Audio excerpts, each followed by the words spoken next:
to our channel. So today in this video, we are going to discuss about how to create an invoice template in Google Doc. So without wasting much of our time, let's get straight into the video.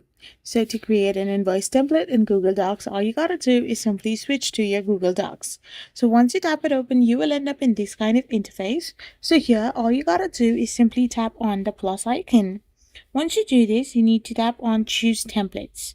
Now simply scroll down below to find an invoice template.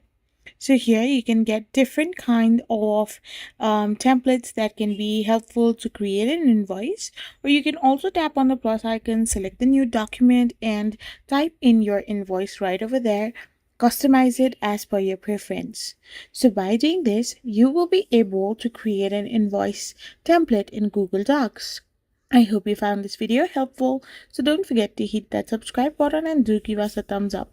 We will be back again with more informative videos. Thank you for watching and do hit the subscribe button. We will see you in our next video.